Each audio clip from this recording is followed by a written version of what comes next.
Hello, everybody. Happy Monday, and welcome to ItsKim Live. My goodness, I'm so happy to be back with you guys. Haven't been here since last Monday. Had a crazy week last week with Popcorn Planet, and we got lots to get into today. Lots to catch up on. My main topics is much longer than I'm used to. So I'm really excited to get into it. If this is your first time watching this show, hi, I'm It's Kim, and this is It's Kim Live, my show where I talk about pop culture topics that I care about. Normally, we start with the main stories. That's what's in the thumbnail. That's what's in the title.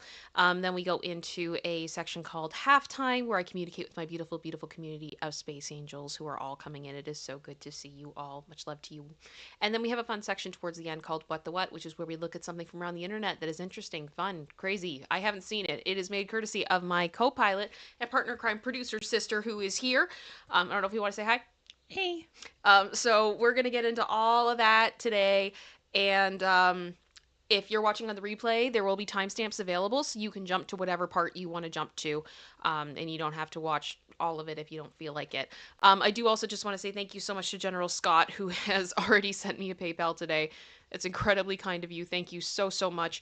Also, thank you to Honey LaRouge, who has been a member for 13 months, saying hello, everybody, and happy Monday. Hello, and happy Monday to you. And the one still looks good. Looks good on you. And Kitty Van Cat has also joined the Space Angels. Thank you so much. It is good to see you. Welcome, welcome, welcome. And we got lots to do. Oh, that surprise witness is here. Hi! It's good to see you. Hi! Oh gosh, do we have a lot to go through today? this is I I literally went and I made my second coffee, guys. um I did also just want to say a big thank you to everybody who supported me last week while I took care of popcorn. It's always a lot of pressure. I'm always very nervous. And thank you so much to all of you guys who came through for me and were so supportive. And also to those of you who sent me lovely messages. For those of you that did not know, it was my husband and mine's 20th anniversary together on Saturday. So thank you to the love that was sent my way. And also, if you want more coverage on the legal stuff, because I'm not going to be going as much into legal documents today, we're doing more like headline checking today. Definitely check out that surprise witness because she's done a huge amount of digging into a lot of these legal docs and does them far better than I do. So let's get into it. We got stuff to do. Producer sister, do you have anything you want to say before we get started? Let's just get into it. Oh gosh. It's almost depressing. It's almost depressing. Yep. We're gonna be starting with Diddy stuff, just so you guys are aware, just as people come in. But yeah, this is bad. What do you guys think of the thumbnail? I liked it. I loved the burn book. It was fun, and I'm not even doing clickbait. Nope. At all. We're gonna get to that. And thank you, General Scott, for the 5 gifted memberships. That brings us to 6 memberships today. You guys are spoiling me. Thank you so much. All right. So as always, this stream will include speculation and opinion and should not be taken as fact. Always do your own research. Links to the sources are in the description because I want to give credit where credit is due. And if you want to see why I have those opinions, you can. And hi, YouTube human reviewer. We tried to ensure this video is appropriate according to the community guidelines. So I will be using trigger words as I talk through all of this. And viewers, please do not send hate to anyone, famous or not. It's not cute. We're all entitled to our opinions, but do not do anything that would cause harm to people. I don't support hate in any kind. And thank you so much, General Scott, for the other gifted membership, bringing us back to Team Odd. And all...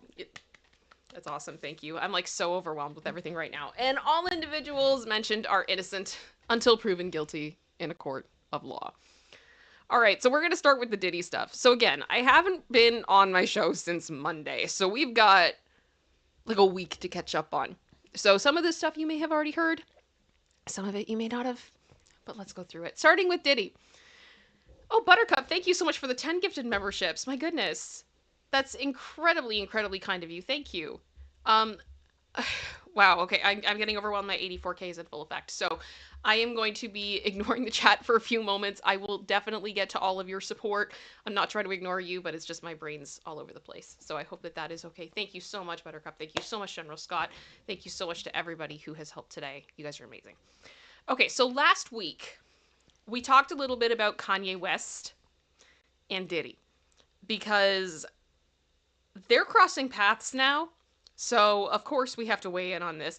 But also, Kim Kardashian came into the fray as well. To make a long story short, essentially what happened here was Kanye West decided to release a song with Diddy that also featured his child, Northwest, which Kim did not give permission for. Which I completely understand why. I personally don't think I would either. And Kim also holds the trademark on Northwest's name. And as much as I understand why there can be criticism of that, I also see both sides of it. Because ultimately, Northwest should have her own name. And when she turns 18, that name, that trademark is hers. So she can either use it to her advantage or she can hold it back and say nobody else can use it except me, which I think is fair. And in the meantime, Kim is the one who is in charge of protecting that trademark. And this apparently was something that was discussed between Kanye and Kim, and they agreed to it. And it's the same for each of the children. So, okay, that was their decision. Kim doesn't want North on the song, especially not alongside Diddy. She has the right to say that. And then the next thing we knew, there was a phone call that leaked between Diddy and Kanye. Yeah, so Sean Diddy Combs reportedly phoned Kanye West from jail and had a lot to say about the unnamed parties trying to end them. I'm saying you better be careful out there, you be careful out there, because they're definitely trying to end us, you feel me? Diddy told West in an alleged phone call shared by the Shade Room on Monday, so this happened after I recorded, I think. They can't do it. They can't do it, and they ain't gonna do it. I'm gonna beat this ish, get next to you. We gonna raise our families and become the kings we're supposed to be. And then we found out shortly after that Sean Diddy Combs didn't know that prison call was being recorded and collateral damage in the war with Kim Kardashian. So yeah, Sean Diddy Combs didn't know that his leaked jailhouse call with Kanye had been recorded for the general public to hear. A source close to the matter exclusively told the Post. The video showed Ye talking on the phone with Diddy, was posted on Monday, and the video appeared to have been recorded by Ye, however it's not clear who leaked the video.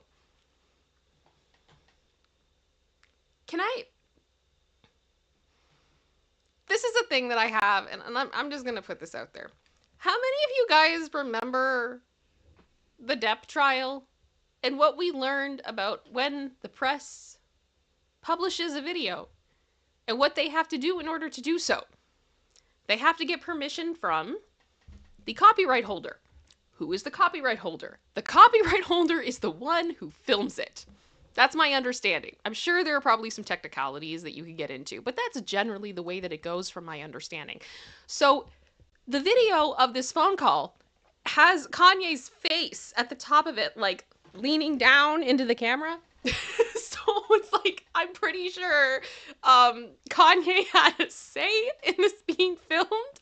I think it's entirely possible. So I'm gonna bet that it's possible that Kanye leaked that call. I obviously can't say it 100%, but I feel like this is a bit of it looks like a duck situation.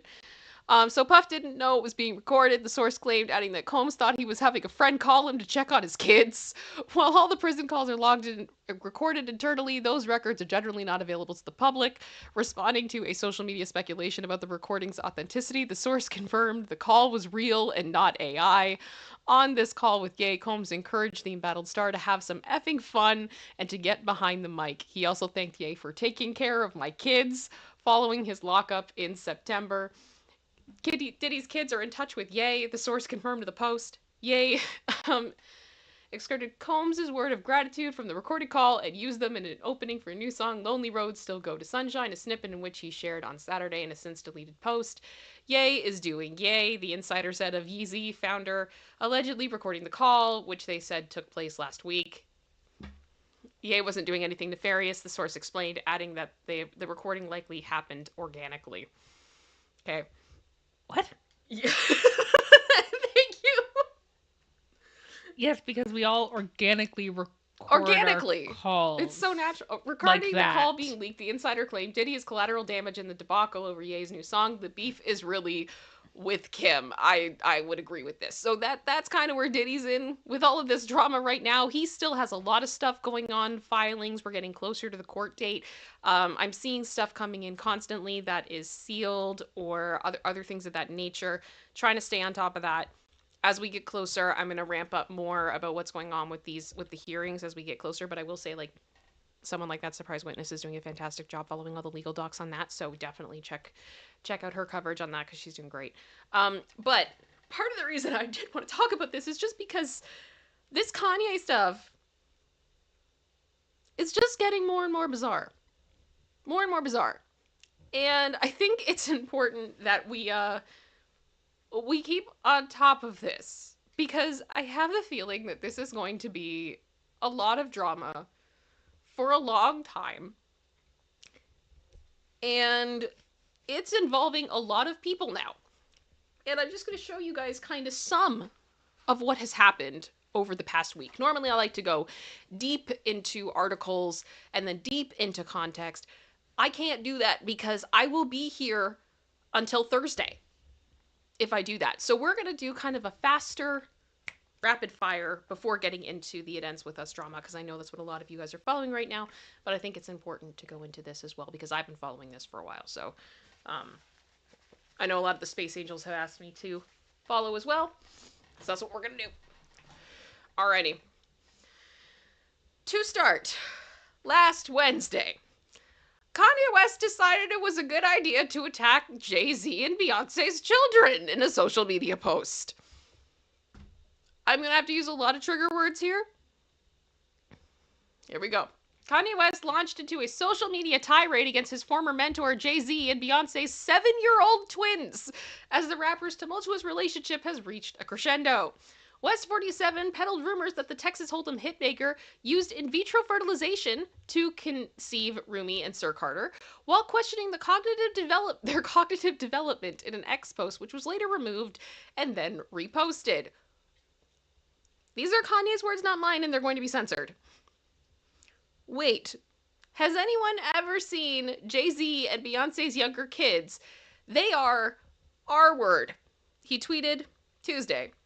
No, like literally, this is why artificial insemination is such a blessing. Having our children is a choice.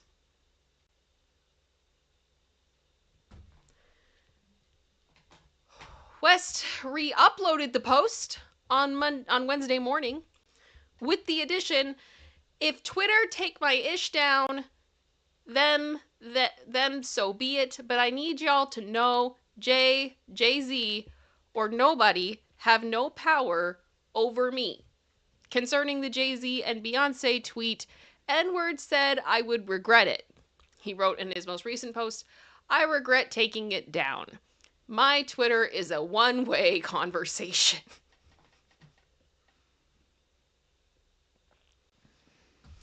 Yeah. I feel like the chat is just kind of catching up with what I've been reading of just being, I'm sorry. Yeah, this all happened. Now, just hours before Jay-Z and Beyonce's kids were, attacked on X, West unloaded on rapper Playboi Carti, who was arrested on aggravated A charges for an alleged incident involving his girlfriend in 2023, claiming that they were both violent towards women. Carti hurt women. I hurt women, but everybody hate Diddy, West tweeted on Tuesday evening. Sean Diddy Combs awaits trial, right? We know this. West followed up on the X post tweeting, make up relations be crazy after a big fight.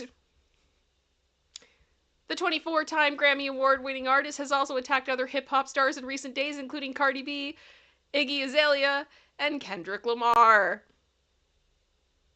I gotta say, you gotta have some nerve to go after Kendrick Lamar right now. I wouldn't recommend it. We've covered that previously. I wouldn't recommend it. But we will be talking more shortly about Iggy Azalea. So, we're gonna get to that.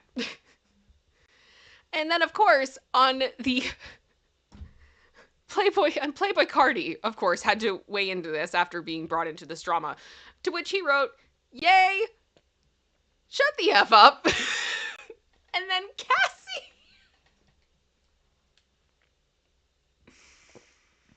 Cassie reposted it on her Twitter, on her Instagram, as a sign of support. We're just getting started, guys. We are just getting started. So Beyonce and Jay-Z were apparently discussing taking legal action against Kanye following the vulgar and offensive attack on their kids. Don't blame them.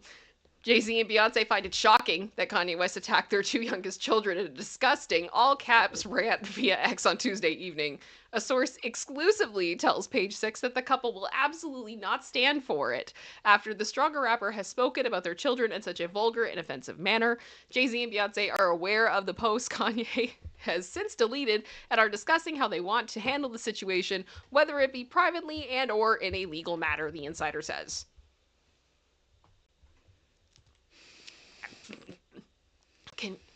I just want to take a moment and think, is there a possibility that we're going to have Alex Spyro versus Kanye West? I need this. I On the stand. Please. You know what this kind of feels like? This feels like if I had put in a whole bunch of names, like celebrity names, and told ChatGPT to write the most insane fan fiction of drama it could possibly come up with, and it spat it out, and that is what the year of 2025 is. Mm-hmm. Because every day I wake up and I look at the news and I just go, what's happening? Like, I'm not going to get political, but have you guys seen the new report from The Atlantic that came out a couple of hours ago? It's getting crazy. You guys may want to look that up. Oh dear. So then, Matthew Knowles weighed in on this. So Beyonce's dad, during an interview with TMZ, Knowles called out Ye for disturbing remarks about his daughter Beyonce and son-in-law Jay-Z and their two kids, Sir and Rumi, saying people pay a price for being stupid, especially in the music industry. So they pissed. Now, on top of that, Kim Kardashian is apparently very frustrated. She needs to keep her lawyer on speed dial because of Kanye West. She can't stand him when she acts irrational. She wants the kids to spend time with him in a safe environment, and she finds it ridiculous that she needs to have her lawyer on speed dial.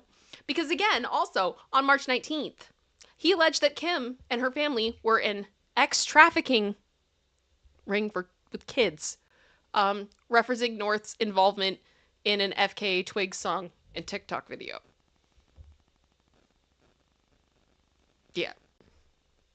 Yeah. So, Kim Kardashian and her kids are apparently terrified, which, I mean, and this is a serious part of this, right? A source has alleged that Kanye, who maintains he was incorrectly diagnosed with bipolar disorder, is obviously not taking his meds, and if he was, we wouldn't be here, according to Page Six. It's not getting any better. He is not a well person. He is sinking further down, and he's not acting rationally. There is so much negativity. I don't think he can come out of this, the insider continued. And Kim is said to be considering applying for full custody of the 4 children she shares with Kanye, North, Saint, Chicago, and Psalm. Yeah. Now here's the thing. I am not a fan ever of people being put into things like a conservatorship or a guardianship. And I'm not in this situation. But clearly, I don't think that Kanye is making wise decisions. And I didn't even mention this, I don't even think we talked about this last week, and I don't even think it made it to my my list of slides here. But part of what we found out last week was that Kim interrupted, reportedly, a visit that Northwest was having with Kanye because Kanye was meeting with Andrew Tate, and North was going to be there.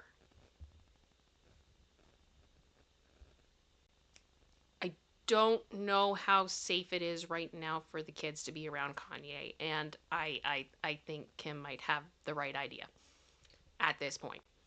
It's very disturbing. It's getting bad, and Kanye does not seem healthy. Now, this then went to a whole nother level when Iggy Azalea weighed into all of this. I'm going to back up here for a second because there are comments on that screen I can't have up for a super long time. Iggy Azalea has shared a few things now. And to be clear, I believe she has a child with Playboy Cardi, who was the one who messaged earlier about Kanye needing to shut the F up. And Cassie shared that post. So she shared a few stories um, about Kanye, and we're just going to go through those. So Iggy Azalea alleged that Kanye West planned to start an adult entertainment company called Donda. Today, footage of Iggy Azalea recounting a business meeting she had with Kanye West back in 2012 has been making the rounds online. According to her, the meeting was extremely bizarre and unprofessional, to say the least. At one point in the meeting, she alleged he played her adult content and shared plans to start a adult content company of his own, and then allegedly wanted to go with the name Donda after his late mother, which Iggy thought was strange. I do too. Iggy's recollection of the odd meeting comes shortly after she threatened to expose the Yeezy founder. Amid one of his infamous tirades on X, he brought up her son with Playboy Cardi. This prompted her to tell on him to leave the child out of the drama with her ex, saying, "It seems my son gets harassed in perpetuity about or on behalf of a man he has no relationship with," she wrote in part. Does he read it? No, he's a child. But it creates a digital legacy and an odd, ishy situation for him to one day discover and endure in perpetuity from strangers online. Can I please have some peace? Can my son have some peace? I'm Team Iggy. Sorry. With this, I am. And then we got even more from Iggy, where Iggy revealed that Kanye West made inappropriate comments to her when they met, and the rapper has shamelessly confirmed it. During a recent stream, the fancy MC recalled so much adult content being featured in a slideshow mood board thing that West played for her during a meeting in 2012. This was just weird to me. I really looked up to Kanye, so it threw me off, she said at the slideshow, which included pictures of her in it. I didn't know what to say, so I was like, oh, that's interesting to think that someone I really look up to looks to my pictures every morning for inspiration. That's kind of cool, Azalea, born Amethyst Kelly, added. And he was like, yeah, I do stuff to them. Weird. Don't know what to say. Azalea then recalled the All the Lights rapper asking her if she had a boyfriend. And I'm like, yes, I have a boyfriend. And he's like, how big is his junk? Not kidding you, she claimed. My face must have been like, the F? And he's like, you don't gotta tell me. You don't gotta tell me. I know it's big. Azalea remembered. The Australian rapper then claimed that West told her, you gotta let your boyfriend do as many different girls as he can. If you got a big D, then it's his God-given right to do as many women as he can. And there is the tweet of him saying this is true.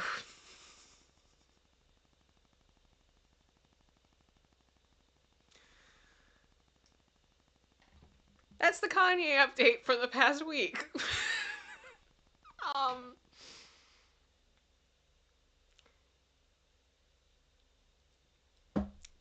Guys, I want to say this in the kindest way possible. If you are still someone that thinks that Kanye is a genius,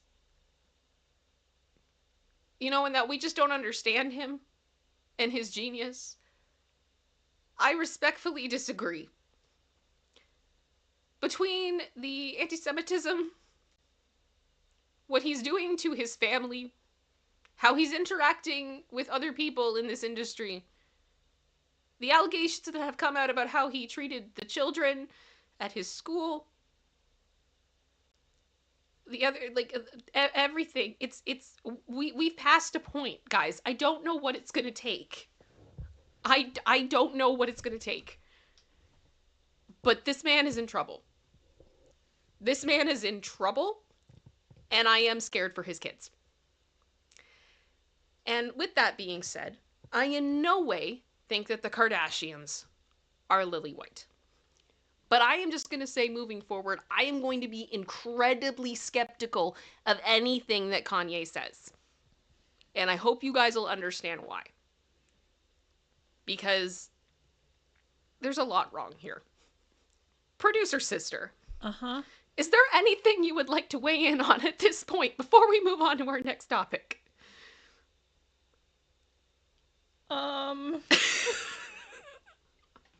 sorry. It's not funny. It's It's not funny, but this is how I deal with things that are it's dark. not funny I just at all. laugh It's because it's, I'm like, I think you're laughing it's absurd. you're laughing because you're so uncomfortable. I am incredibly uncomfortable. I think right that's now. where the laughter comes I from. am is so because uncomfortable. This is not right. I mean, your daughter is 11 years old. I am. Oh gosh. Yep. I understand the trademark thing in that industry. Yes.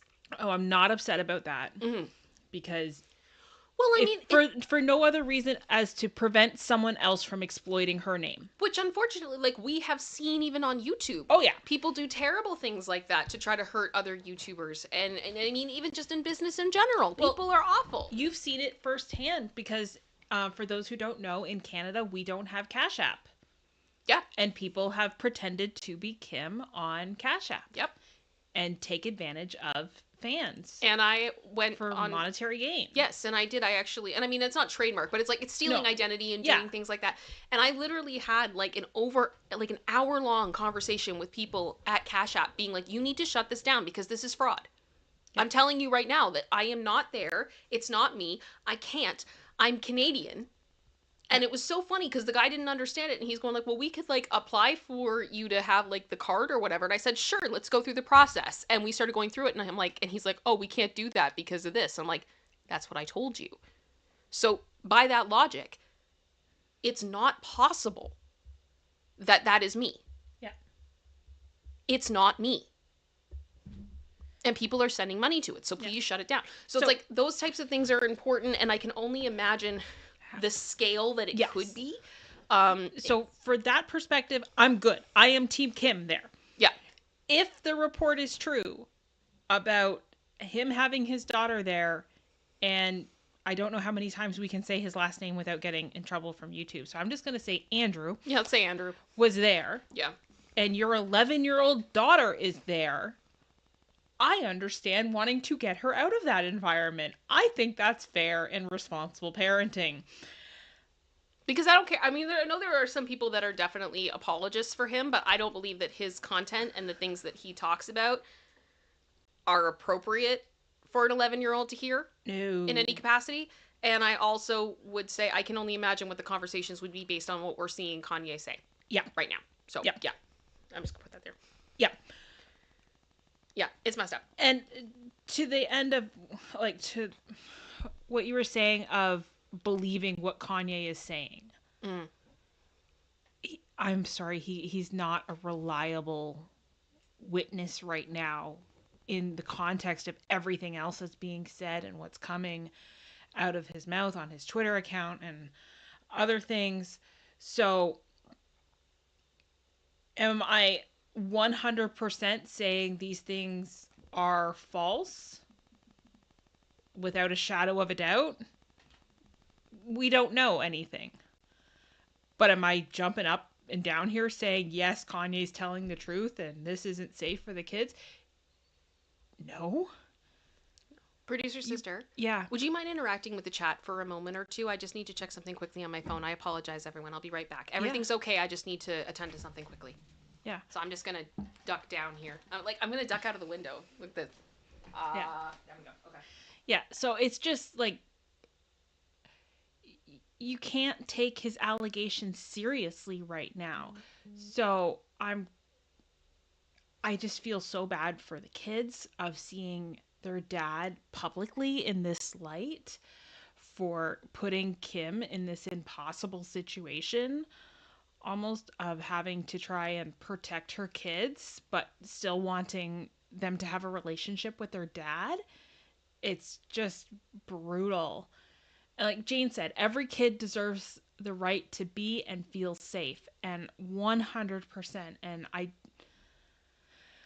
I don't know, as a mom how you can feel like that when you're sending kids into that environment. And as Kyle said too, as a parent, I'm livid, and it's terrifying because, yeah, you don't know what's coming next. It's so unpredictable. April Love said, I made so many excuses for him in the past because of his mother's death, but it's been 20 years and he's got no excuse for all this behavior.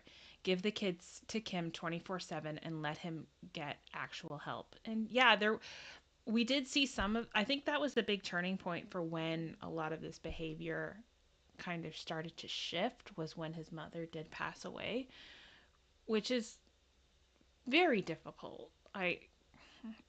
I haven't experienced that myself, but I can only imagine it will be very, very difficult for him to go through. And but you're right, it's not an excuse 20 years later. No. You have to. You're an adult. You are responsible for your own actions and the consequences of them. So, yeah, it's just brutal. Yep, I hear you. Thank you so much, producer sister, for holding down the fort. I just had to answer a text from a friend. Everything's fine, but it's just one of those things sometimes. You got people in your life, sometimes they text you and you drop everything, you know? Mm-hmm. And I hope that you guys understand that. I'm sure we've all been there. Okay, so I do want to just catch up here. Thank you so much to Buttercup that gifted those 10 memberships at the beginning of that section. Thank you very, very much. Producer sister, what does that... Oh, hang on. We'll wait for that a second. Yeah. And then Carrie became a member... Or no, Carrie did her member milestone chat. A member for 16 months saying, love watching you both. I love the hearts of the unicorns. That's cute. That's so cute. Thank you so much. And thank you for 16 months. That's amazing. And Jean Marie, welcome to the Space Angels as well. Looks like you've rejoined. And I did see a lovely little chat from you earlier.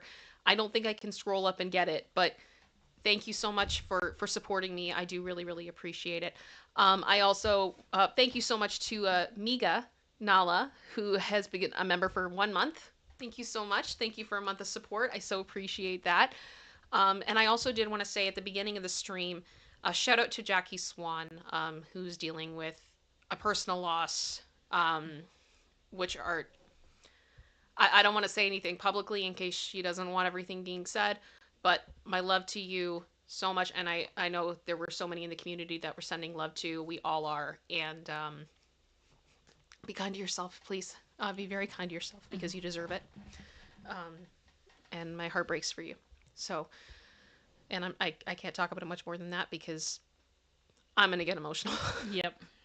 Because this is just one of the worst things you can ever go through. And, yeah. Okay.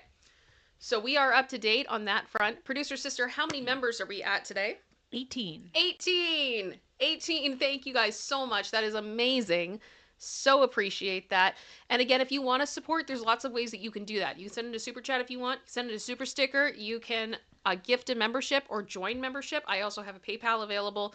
But more than anything, you can comment on the stream when it's done. You can add to the chat, you can subscribe, and you can like, and you can share. All those good things, those are free to do, and they're all very, very appreciated. And we so appreciate every single one of you that is here. I know you got a lot of options, and it means a lot to me. Shall we get into the It Ends With Us drama? Let's do it. Here we go. Next train wreck. So I have gone over some of this stuff on Popcorn last week, so if you are watching me over there, you may have heard some of this, but I think it's important that we recap over here because this was another week of no sleep. No sleep. And I do see the bubbles coming up. I will thank everybody for their support at the end of this section. So, yeah, not forgetting you guys, but I have to focus. So basically it started, I believe this was Tuesday, or Wednesday. Ryan Reynolds filed a motion to dismiss. And this is just a quick little summary of what he said. There's a reason that there is a burn book in this image. And it's because literally the burn book was mentioned in this legal filing. And this is something where I feel like I've said this a few times. I feel like a lot of these legal documents in this drama are being written for the public as opposed to the court. Because I cannot imagine looking a judge in the face and referencing Mean Girls in my legal argument. Please do it. Now, if I'm really overtired, I might. If it's the only way I could have been like, Your Honor, this is going to sound so stupid, but have you seen Mean Girls? Do you remember that scene in the gymnasium? I'm literally picturing like Elle Woods coming in and quoting Mean Girls. Do you remember when Janice popped her head out of the sunroof of the car? Just started yelling, "Everyone hates you!" You're a mean girl. Gosh. So, Ryan Reynolds asked the court on Tuesday to dismiss Justin Baldoni's legal claim against him, saying the actor cannot sue him over hurt feelings. I just want to stop right there and say hurt feelings. So this is about feeling, right? All of this is about feeling, because the last time I checked, the reason that we're here, in part, is because Blake Lively was uncomfortable on set. She felt uncomfortable. Am I wrong? I've tried to be more professional on Popcorn about this, but I'm just going to let out at this point. I'm done. Like, so it's fine for your wife to have hurt feelings, but Justin can't? Mm-mm. No hurt feelings. Make it make sense. And I understand that, like, that SH is illegal. Yes, it is. But I'm sorry, I don't feel like a lot of the claims of SH at this point are very strong. I just don't. And half the things that she's alleging aren't even SH. Him talking about talking to her dead father is not SH. Is weird. But I would like to hear the whole context of it. But you can't be like, that's SH. 'Cause it's not. Him coming to you after you get, like, Justin Baldoni coming to Blake to say, hey, Sony called me and was like, the photos of Blake on set and her wardrobe are not going over well with fans. They think it looks really bad. You should probably talk to her. And him going to talk to her about the wardrobe is not SH. That sounds like Blake got her feelings hurt. To me. Am I wrong? I can't. So Reynolds, who is married to Blake Lively, was accused in the lawsuit of mocking and bullying Baldoni using the character of Nice Bull and Deadpool and Wolverine to satirize Baldoni's woke feminist image. In a motion to dismiss on Tuesday, Reynolds' lawyers did not dispute that Nice Bull is based on Baldoni, but said that Baldoni had shown thin-skinned outrage by complaining about it. My dude, your character held the parody version of Justin Baldoni, walked out into the middle of the street for him to get mowed down by the character who was played by your wife.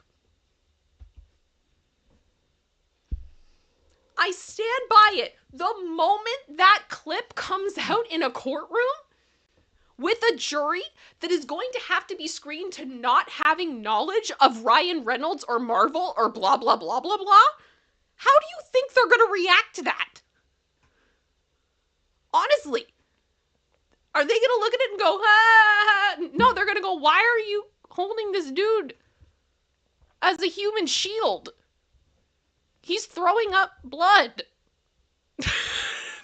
Like, I can't see that going well. That's just my opinion. I don't think that's thin-skinned outrage. I think that's you literally acted out an unaliving fantasy in a film because you were upset in your feelings, Mr. Reynolds. I'm just like, I'm sorry. Producer sister. Mm-hmm. Have I lost my mind? Mm-mm. Nope. He also accused Reynolds of calling him an actual predator,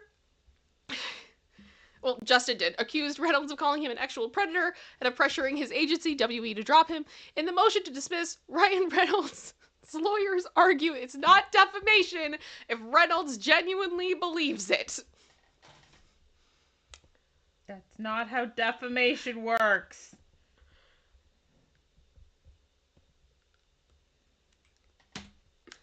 The allegations suggest that Mr. Reynolds genuinely, perhaps passionately, believes that Mr. Baldoni's behavior is reflective of a predator. The motion states, the law establishes that calling someone a predator amounts to a constitutionally protected opinion. While Mr. Baldoni may not appreciate being called a predator, those hurt feelings do not give rise to legal claim. I can't. This defense is just insane to me. It's actually insane. It's actually insane. The motion argues that Reynolds was not making a provably false statement of fact, but was merely offering an unabashed negative opinion of Baldoni's character.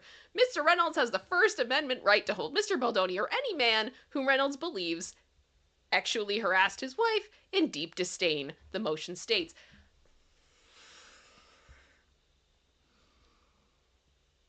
Holding someone in deep disdain is different. You use the man as a human shield. That is my response now to any of this. You used the man as a human shield while he got mowed down by a character representative of your wife. To me, that's a threat. Mm-hmm. That's crazy. And you know where else I've actually kind of seen that type of mentality? His name is Kanye West, and he did it to Pete Davidson in a music video. Yep. Where he buried the man alive. And then was like, it's art. It's artistic. All I'm saying. That's all I'm saying. The motion alleges... I'm sorry. That was a great noise. It was beautiful. It was very graceful. Very demure. He's beauty and she's great. She falls right on her face. Okay. So the motion alleged that the lawsuit is deficient in many other ways. It is in essence a bird book filled with grievances and attempting to shame Mr. Reynolds for being the kind of man who is confident enough to listen to the woman in his life and hold her anguish and actually stand with her, the complaint states. All I want is so badly is for the judge just to look at Ryan Reynolds' lawyer, just say, can you please define burn book for me?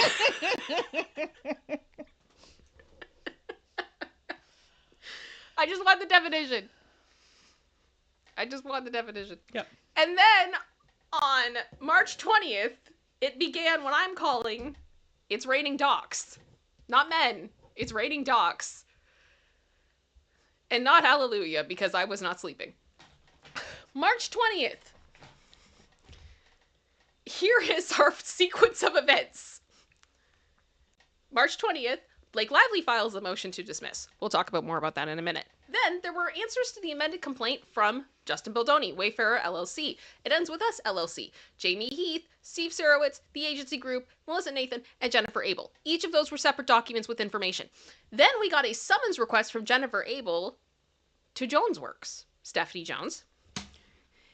Then Jennifer Abel filed with a counterclaim against Stephanie Jones, and Wayfarer LLC filed a counterclaim against Stephanie Jones. And then on March 21st, Leslie Sloan's motion to stay discovery, or to stop discovery. I know stay discovery to me is like, I understand it's a legal term, but I think for some people it gets a little bit confusing. Basically just means Leslie has filed a motion to dismiss. And she was saying like, okay, well, as long as I filed a motion to dismiss, can we like not do discovery? Can we just hold off on that until the judge rules? Because if he says that I'm out, then there was really no point to doing this at all. So I don't want to have to give up any information, especially since I'm a PR person and I have a lot of connections to a lot of really famous people and trade secrets, and I don't want people knowing what's going on. So I don't want to do discovery. So can we stay discovery? In my opinion. And the judge was like, no. So that was done. Then the summons was issued to Jones Work, and then the New York Times filed a reply to further support its motion to dismiss. All of this happened in like 24 hours.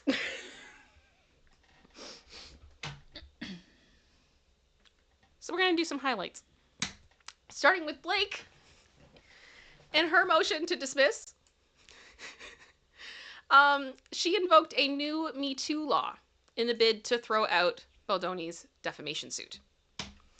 So Blake Lively filed a motion on Thursday to throw out Justin Baldoni's $400 million defamation suit against her, arguing that the suit is retaliation for lodging a SH claim. In the motion, Lively's attorney invoked a California law that protects SH accusers. Governor Gavin Newsom signed the law in 2023 in response to a wave of defamation suits against women who spoke up during the Me Too movement. Lively's attorneys say that the law entitles her to claim attorney's fees and damages from Baldoni once his suit is thrown out. In other words, it's an epic self-own. The Wayfair parties have created more liability for themselves and their own malicious efforts to sue Ms. Lively into oblivion, the motion states. Again, the motion states, in an epic self-own. So we had Burn Book and epic self-own. But Justin's the one who's doing trial by media at this point? Really? You both are guilty. You both. I'm not team one or the other on that topic. You're both doing it. You're both playing the press. You're both doing this to get attention. Just putting it out there. Just putting it out there. Now, I have seen a good amount of dialogue about this Me Too law. I believe it's 47.1 is its number, and it is to protect victims in situations where they come forward against powerful people, because by the time they get their case heard, they could be sued for defamation and drained of their financial resources, and it's very difficult for them to defend themselves because they're going up against someone that has a lot more power and privilege and resources to be able to protect themselves. And considering a lot of the time, no, not all of it, I mean, it is, when it comes to SH or R or SA or anything like that, a lot of the time it is about power. It is 100% about power. And so the power imbalances tend to be there. I understand the logic of this rule. However, what Justin is claiming is that these are false claims, and he has evidence to show that. And I've heard some people saying this may be an obstacle, but it's not the end of the road. He definitely is going to have to fight this, and we'll see how it goes. But it's also very common in cases like this for motions to dismiss to come out. I'm not surprised there's been any of these motions to dismiss. The one thing I have found surprising is that it doesn't seem like there's motions to dismiss coming from any of Brian Friedman's clients. And I've read that that is apparently a statement, that they're not running from this. You know, they want to see it through to the end, and I don't blame them. I don't blame them at all. But that's what's up with that. Then Justin Baldoni sues his former publicist Stephanie Jones, alleging that she maliciously leaked text that sparked the legal battle with Blake Lively. Everything that I am about to say in this upcoming section is opinion or based upon information that has been released in public court documents.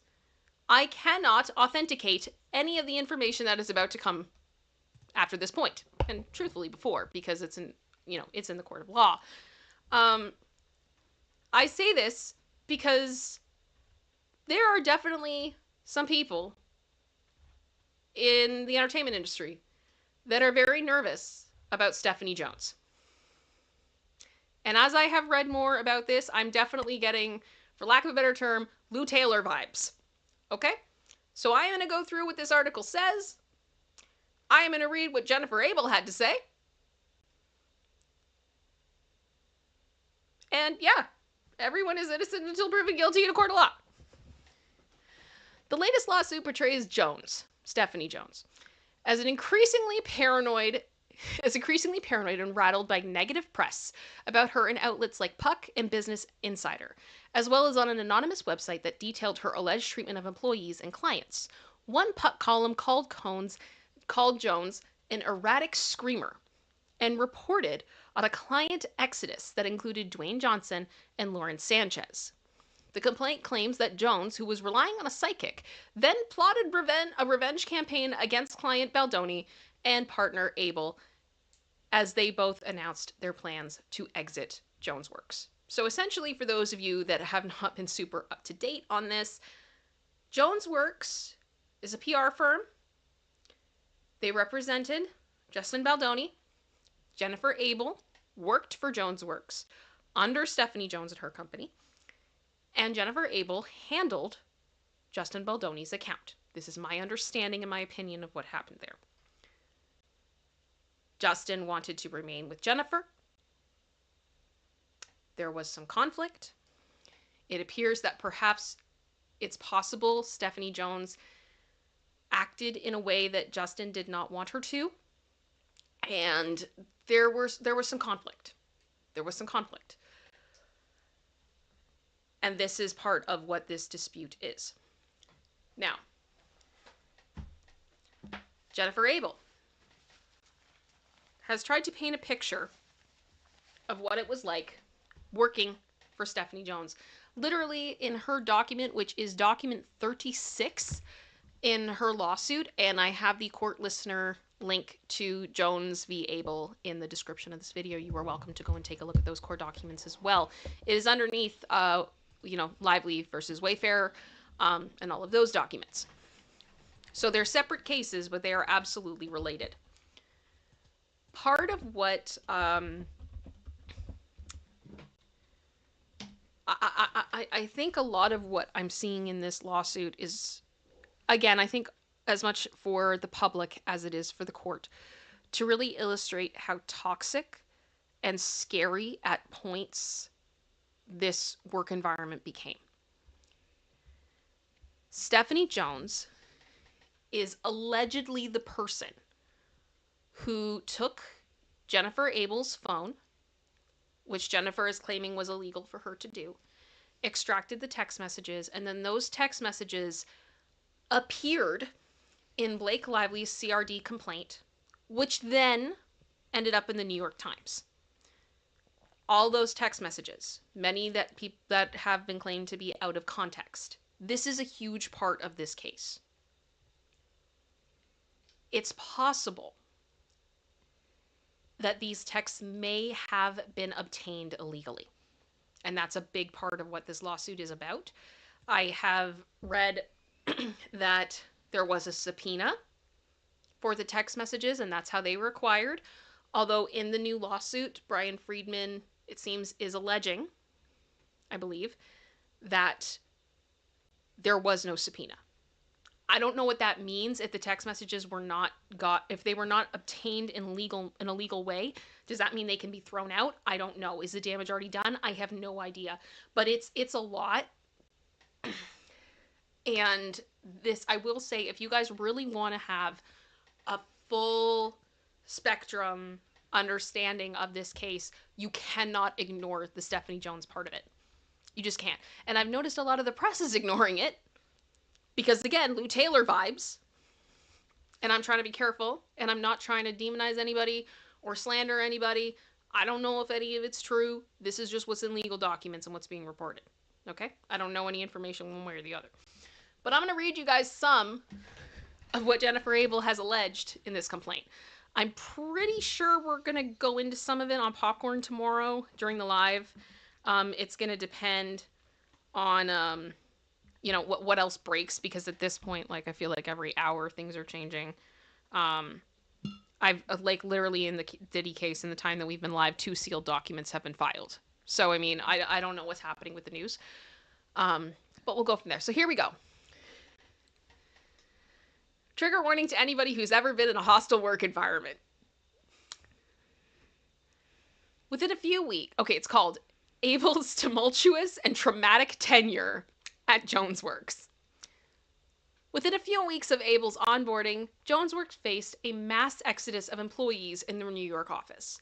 While Abel was understandably concerned, Jones assured her that all the departing employees were horrible at their jobs and were going to be fired regardless. Little did Abel know then that the turnover of that magnitude was typical at JonesWorks, which routinely faced large-scale departures by disgruntled and demoralized employees.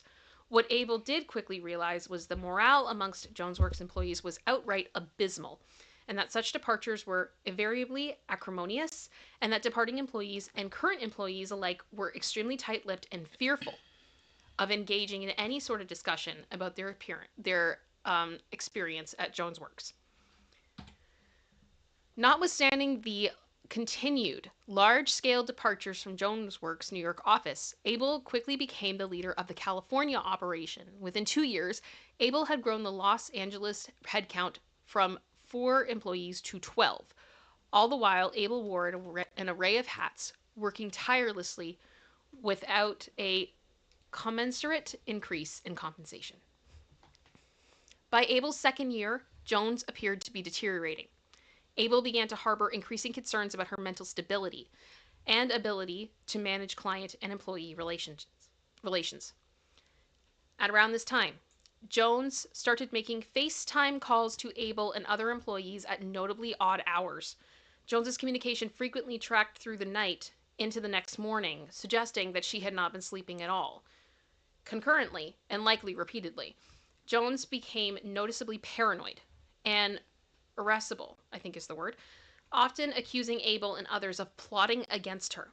It became difficult to communicate with Jones, settle her nerves, or even track her train of thought. Jones also pried into her employees' private lives without invitation. As detailed by a Business Insider article, which is a big part of this, there was a big Business Insider expose piece on Stephanie that I don't think she took well based on the legal filings. And to be fair, I don't think anybody likes having essentially a hit piece put out on them.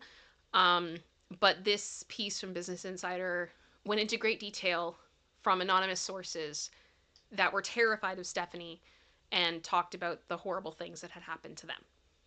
So again, this is surrounded in fear, and again, our allegations. When employees called in sick, Jones would FaceTime them to confirm they were actually sick. In at least one instance, an employee who had taken a personal day to attend a funeral received a FaceTime call from Jones during the ceremony. Jones was apparently suspicious of his whereabouts. I'm sorry?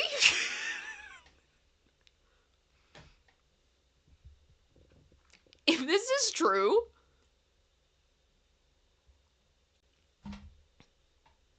I don't even know what to say to that. I don't even know what to say to that. Over time, Abel's concern about Jones' obvious downward spiral was heightened by the reality that there was no bottom in sight. In the final months of Abel's tenure, Jones had become even more erratic, clearly not sleeping, calling out all hours of the night in a frenzied state, senselessly pitting her own employees against each other, focusing her energy on catching employees in perceived acts of disloyalty, lowering morale still further, and torching her relationships with remaining Jones Work clients. Although Jones had always been volatile, she now appeared to be actively unraveling. Abel was often on the receiving end of her often bizarre outbursts. In one instance, Jones announced to Abel's subordinates that she had learned through psychic readings that Abel was an alcoholic and a gambling addict. Even if these statements were true, Jones's public announcement would be, at best, highly inappropriate. However, the accusations are not remotely true. They have literally no basis in reality. And the employees to whom Jones made her pronouncement were well aware of that. While Jones presumably intended to undermine Abel's credibility, she had actually significantly undermined her own and raised alarm about whether Jones was in the midst of a mental breakdown. On a different occasion, Jones announced, again, per her psychic, that Abel would soon be pregnant with twins, humiliating and infuriating Abel, who Jones knew had struggled with fertility issues.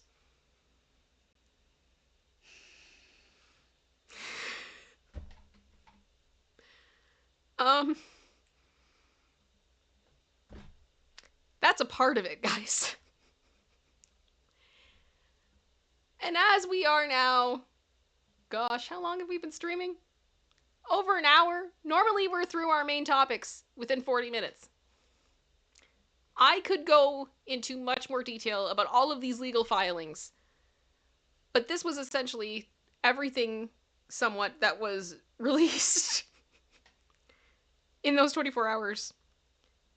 And now we are on Monday, and heaven knows what this week will bring. This is getting unhinged. this is getting beyond petty. I feel like we are watching a real life Mean Girls moment. I don't know what is going on. But Discovery's gonna be a lot, guys. Can you imagine some of these people that saw this stuff being deposed? Because I can. I can. And I think Stephanie Jones has a lot more to do with this than what the general public is aware of. That's my speculation and opinion, and only an opinion. And we will obviously hear in time how that goes, and Stephanie will also probably address these in court filings as well, as she should, and that is her right to do so. But yes, the dumpster fire continues. The It Ends With Us drama continues to be lamb chop. It is the case that never ends, and it goes on and on and on, my friend. And I'm going to continue to follow it. Yeah. But yeah, so I think we're going to go through some of it on Popcorn tomorrow, pending other news, and see what happens. But that's what's up. That's what's up, and now we're in halftime. How's everybody doing? How you doing, producer sister? I'm uncomfortable. I honestly, I really hate to say it, but I'm reading through some of the stuff, that Jennifer is alleging. Mm-hmm. And I obviously can't speak to her experience, and I'm not going to pretend to understand her experience. But for me, being in some corporate places, I'm I feel some of this so hard. Yeah. It almost, I just feel like Jamie Lee Curtis, I'm just hearing trauma. So much trauma coming back of being in those environments and having people just not in a good place. Yeah. Not in a good place. I'm not going to get into much of it, but I've been fired from one job in my life, and when I was fired, I was told that I made my boss a bad mother. Yep. I remember that. And I was like, what am I even doing? What am I doing? What is this? What is this life? What are these jobs? What are these offices? What is happening? I don't know anymore. I don't know anymore. And I can only imagine in an office where these people specialize in burying bad things, the stories that are never told, the things that happen behind the scenes. And I think that is going to be kind of the unspoken piece of this case as time goes on. It's one thing to have all, the famous people all fighting each other, but there's also, this is the dark side of Hollywood. This is the dark side of PR and the people that make it all happen. And I wonder how much this is all going to change over time. Because if I was a PR person right now, I would be scared of how to move on in the future.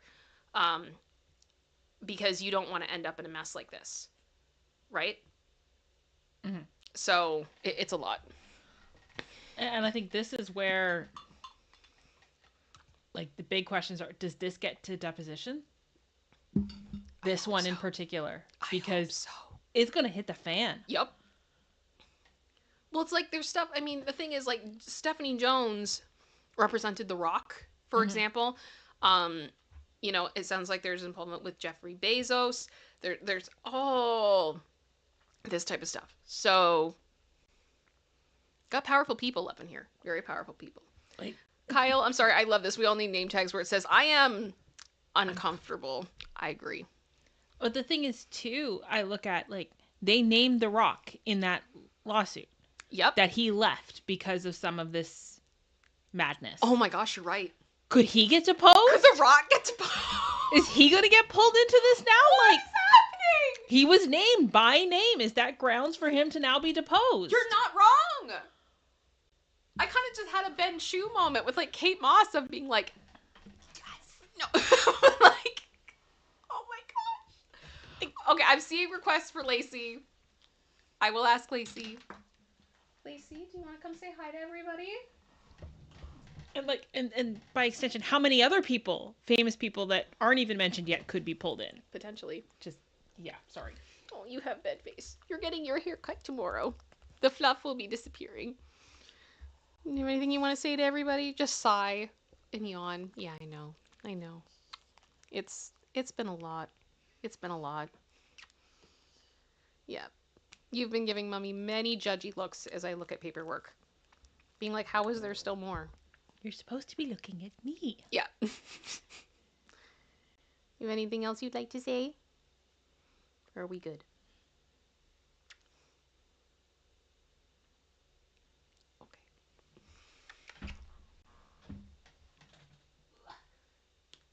All good? Good girl. Oh my gosh. I know I have some stuff I need to catch up on. Mm-hmm. Let me see here. Katie, yeah, looking right at the camera like, yeah. She knows what's going on. She does a lot of times. She does look at the chat, actually, like on screen, and she sees all the emojis. Like she knows. Mm-hmm. She knows. She's got it figured out.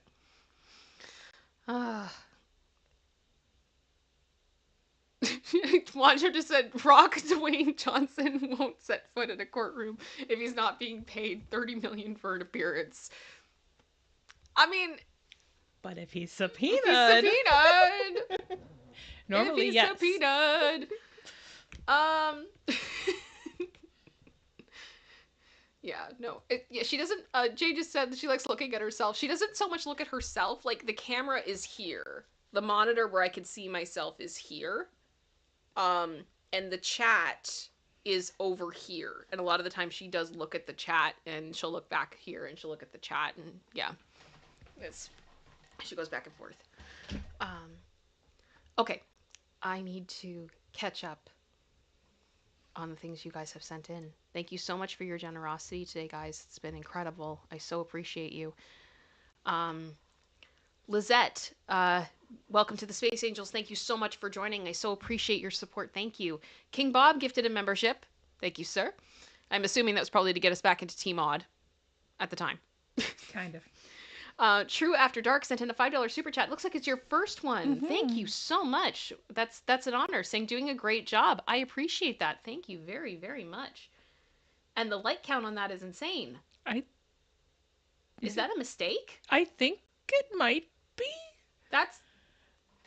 That's crazy. Thank you. True After Dark also sent in a super sticker. Thank you very much for that. Is that just like a surprised face? Yeah, like shocked. Okay, because in the night mode version, it looks like nightmare fuel, but it's hilarious. Like mouth hanging open. Okay, good. Margie sent in the unicorn super sticker. Thank you. Katie Artist, you didn't have to do this. Thank you for sending in 5 memberships. That's incredibly kind of you. And Wancho, my friend, sent in his member milestone chat. Member for 29 months. So much love to Kim and producer sister. So much love to you. Mm-hmm. Thank you so much. I think we're gonna take a few minutes for halftime. I'll talk to you guys and chill, and then we will move on to our What the What. And I just want to say thank you so much to everybody who's here. I can't believe how many people have been here through this stream. I'm fantastic turnout. Thank you guys so much. And I got a lot of options. It means the world to me. And I know a lot of you guys come for the main topic, and that's what we've done. So thank you so much for being here. We've still got lots of fun ahead. If you want to take part in the community and all that stuff, and you're welcome to do that. I'd love for you to stay, but I understand if you don't, and I hope that you are doing great, and thank you so much for being here. I've also got to pull up the What the What, because I downloaded it, but I don't think I opened it. I'm going to fix that. Get that going. Tech things are fun. Sometimes I feel like that Me song from Taylor Swift, like, tech is fun! Spelling is fun! Open up. Open. Yay. It's open. Okay. I know this is the fantastic commentary, right? Mm-hmm. It's incredible. It's excellent. It's super, super interesting. High quality. So, producer sister, how many memberships are we at? 25. 25. That is amazing. Thank you so much, you guys. That's awesome. Thank you. Alrighty. Wendy just said your straw looks like a weird tat on your right arm.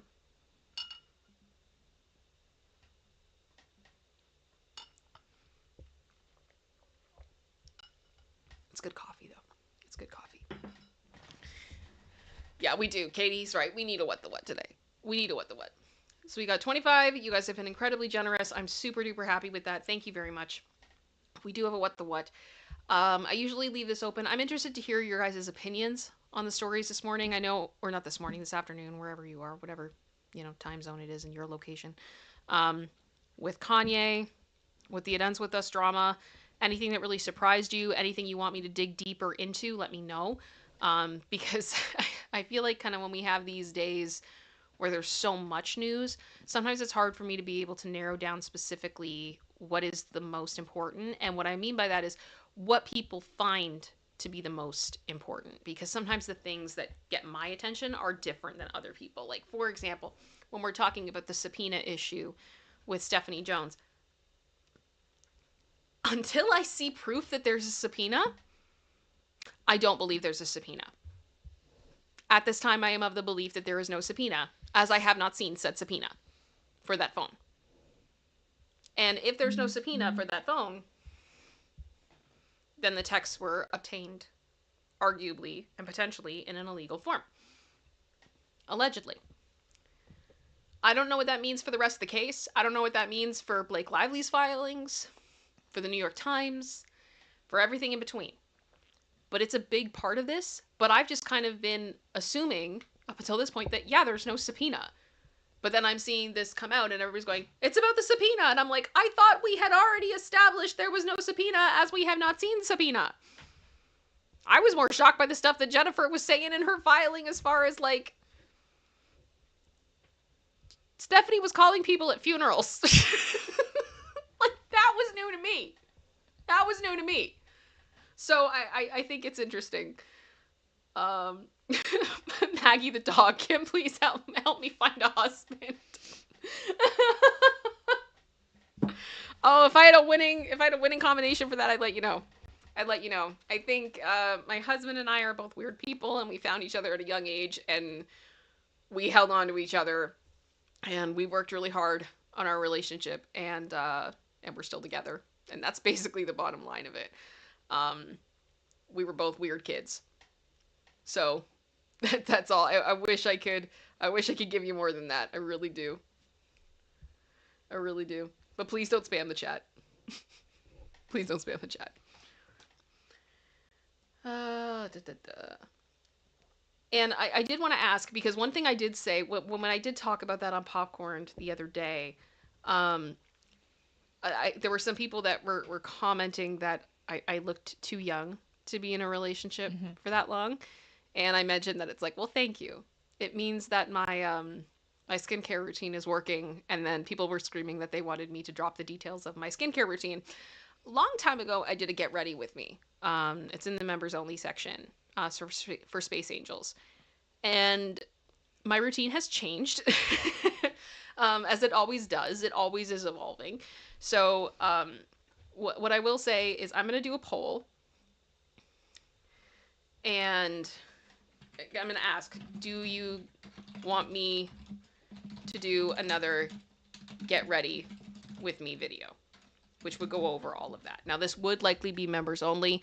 Like, I might stream it live and then make it members only. So if people really want to see it and they're not members, they can watch it.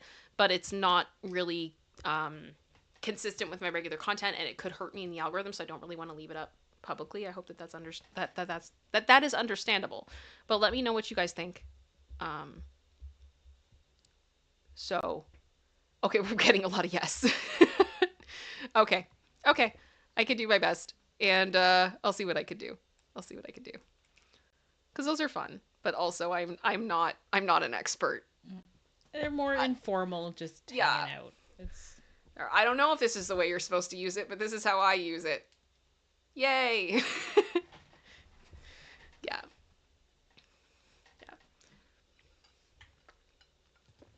Okay. Oh, Wendy just said I married my nerd, right? Yep. Yeah. It was actually fun too, because it was like what we did for our anniversary. Like, we had a nice dinner or two, and because we kind of we went away Friday and we came back on Sunday morning. But I think the best part, honestly, like the funnest thing we did, we went to an arcade. And I don't gamble. I don't gamble because I don't think it's a good idea for my personality type to gamble. I also would be paralyzed in fear the entire time. But spending a certain amount of money on tokens to play at an arcade, knowing that there's a possibility that I could get tickets that I could potentially redeem on something fun, but knowing I'm not going to lose anything in the process and have fun while doing it, that's where I'm at. That's where I'm at. And oh my goodness, I destroyed Deal or No Deal. I had so much fun. It's so good. It's so good. I'm still that nerd. I'm still that nerd deep down. I just want to go to the arcade. I want to have Pizza Hut and then, watch Cartoon Network. It was a good time. Good time. Good time. Let me see here. Oh, welcome, Shannon. Thank you so much for joining the Space Angels. That's awesome. Good to have you. I'm going to end the poll now because I think we've got a good answer then. We want to get ready with me. Okay. Alrighty. I think I can make that happen. Where is it? Angela Dawn said, I'm turning 35 in June and frequently give poor Walmart employees a complete shock when I tell them my age is not 16. It happens. It happens. Yep. Did I tell you I got carded again? Seriously? So I went to a store to pick up some... I went and got some CBD. Yep. Which is... We're Canadian. We're Canadian. It is legal here to do that anywhere. I literally was just getting CBD. Which, for those of you that don't know, CBD does not...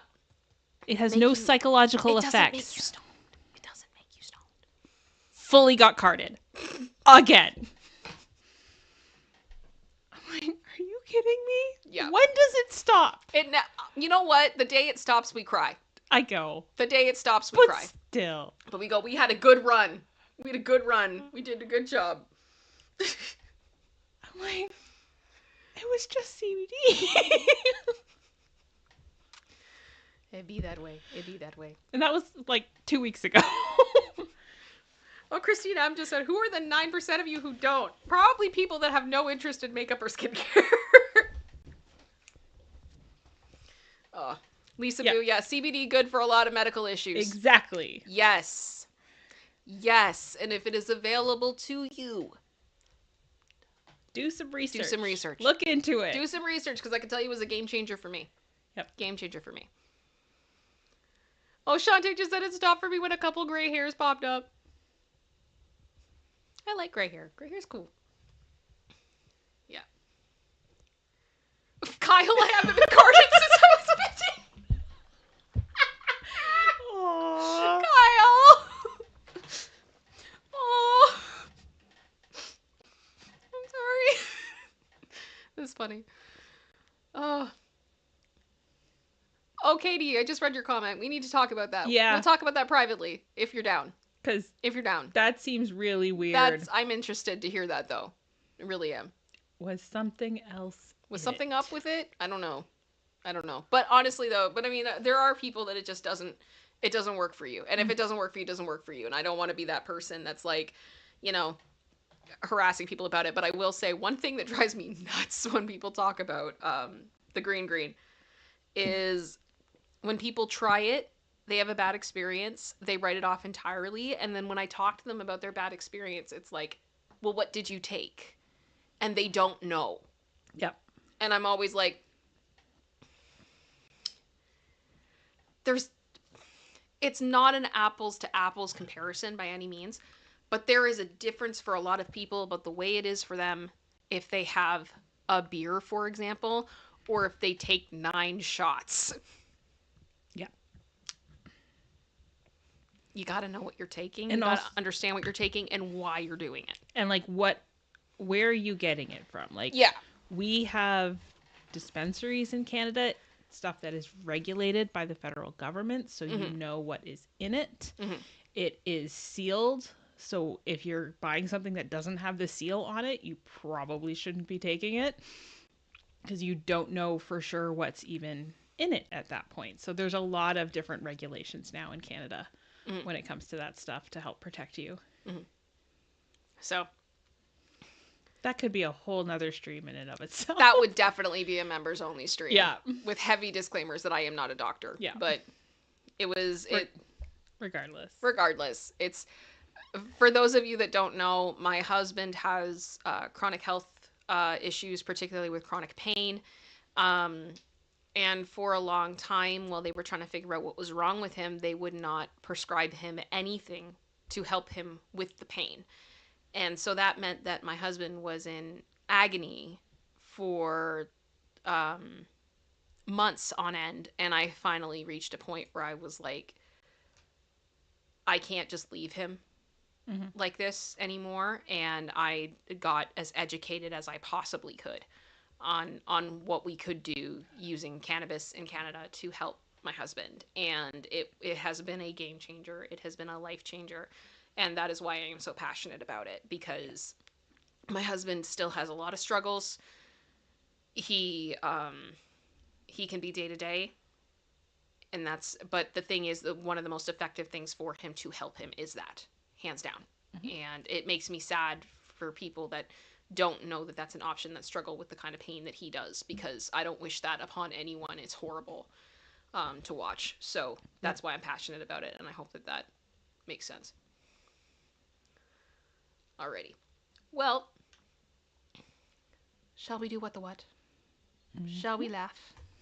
I'm ready to laugh. I don't know about you guys. Let me get this up. Well, Christina said that's terrible for your hubby. I'm so glad you stepped up to help, to get him help. I'm trying. It's hard. Unfortunately, I think a lot of the things that Matt has is, that my husband has, is not fully understood. And especially when it comes to men having the diagnosis. There's very, very little research. And so I do my best to learn what I can, and there's I read a lot of medical journals and things like that to try to educate myself and to be there for him. So it's a lot. Alrighty. Yep, Jean Marie, you got it. It's a struggle. Let me see here quickly. Is it Sheltia Smith? I hope I said that, Sheltia. I hope I said that okay. Thank you forever for your content. You're always way fairly and on your take of the issues. Thank you. I appreciate that. I do my best. I mean, we all have bias. We're all going to have bias, always. But do my best. Thank you very much. Thank you for the support today, guys. It's been felt. If you weren't already, or you weren't hungry already, producer sister, what are you doing to us? What are we about to? Memes. Okay. Let's see. Let's do this. People in Arizona. We can fry an egg on the sidewalk. People in Canada. That's cute. It's a frozen egg on the sidewalk? Yep. That's amazing. It is. That is amazing. But I believe that. 100% 100% I believe that. But it's funny too, because I have also seen eggs get fried on a windshield. Yep. In Canada as well. Oh yeah. I had friends in middle school who did that to one of our teachers' cars. Did I never tell you that? No. It was lunch hour. And they went out. Oh my goodness. Oh dear. Okay. Yeah, sorry, I just got another text message and I'm just checking in. Sorry. I'm so sorry, guys. Sorry, give me 1 second. Dreadnought said, school stories for a What the What. I don't know if we could do that. I mean, we have stories, but I don't know if we want to give away that much detail about where we went to high school, because... No! Yeah. You could probably figure some of it out if we kept talking long enough. So I don't think we want to go that deep. Yeah, Canada, where you can fry an egg and freeze one. Yep. Yeah, I've tried that. Kim's school stories for What the What, though. Oh, trauma. Yeah. So much trauma. Ridiculous. Ridiculous. I honestly, I think my school experience, I had a lot of teachers and adults in my life that did not do what I call the adulty things. They were not good adults. They were not good grown-ups. And I often thought to myself, as I get older, I'm sure I will understand why they did what they did. And I will have compassion for them, so I'm going to give them the benefit of the doubt. Except by the time I got to my late 20s and I was processing all of the things that happened, I went, you know what? No. No, a lot of you were just terrible people. Yeah. You were terrible people. And a lot of you should have been in prison. You were awful people that should not have had jobs. You should not have been given that authority. You had no business being around children. You had no business having any power over anyone. And I had to process that, which was difficult. But I kept that rage as a child in me until I'd say about grade 11. And then I had a few events that happened that were definitely, they were issues we never should have had to deal with as kids. Mm-hmm. And I lost my ability to can. I had no more F's to give. I had no chill left. And a whole other side of me was ignited through my grade 11, grade 12 year and into my college years. And that has stayed with me. And I very much am someone now where none of it made sense when I got older. I think of that Olaf song from Frozen 2. Yeah. Makes sense when I am older. That didn't happen. That didn't happen. So there is a lot of like school trauma I have. And maybe I will name and shame when people are dead, which I think we may be getting to the point for a few of them. But for now.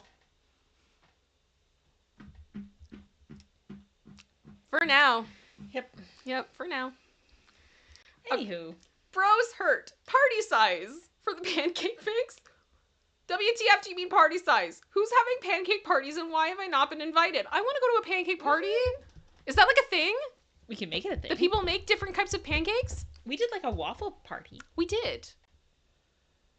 We had the waffle maker and we went to Bulk Barn and got all sorts of different toppings. And mm-hmm. Oh, I love that. It was make your own like gourmet waffle. That could be fun. Pancake party.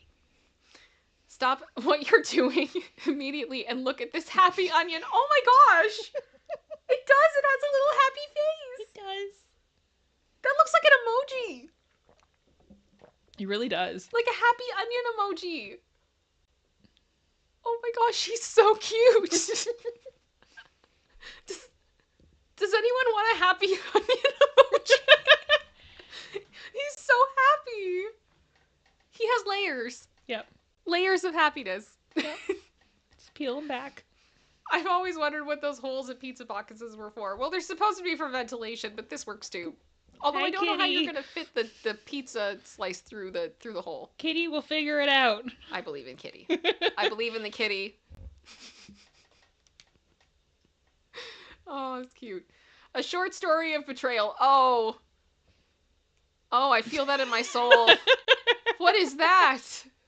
Disappointment. That is betrayal. Oh, no! Everything's going crazy. Sorry, stop. Go back to the pizza. There we go. I feel for this dog.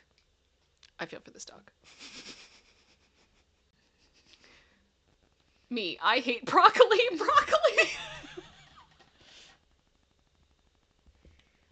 That is amazing. Thank you, King Bob. Thank you for everything. I hope you have a good day if I don't see you. Oh my gosh, that broccoli is incredible. Absolutely incredible. He's pissed. And not afraid to tell you.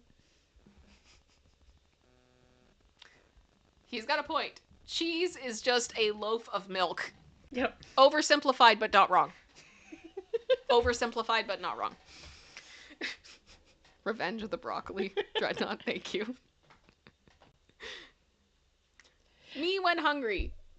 Me after eating. Oh my gosh, it's Lulu! It's Lulu! That little cat is from, I believe, a channel called Kittysaurus. My husband and I watch them all the time, and that cat, Lulu, is like the living cat version of my late little brother dog, Scooter. If Scooter was a cat, he would be that cat.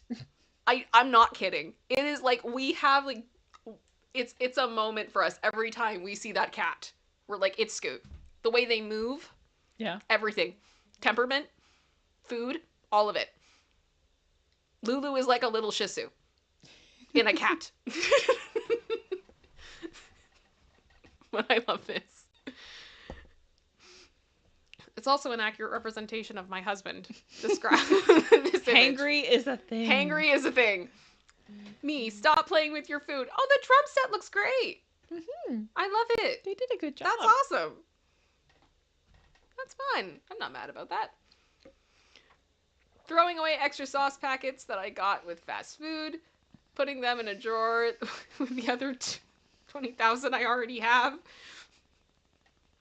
This is ketchup packets in the car. But I use them. I know. I do. I use them. I am that person. I save them. And I do use them. I don't have 20,000 of them. No. No. My weekend plans. Oh, do we all relate to this raccoon on a spiritual level? Pretty much. Because I do.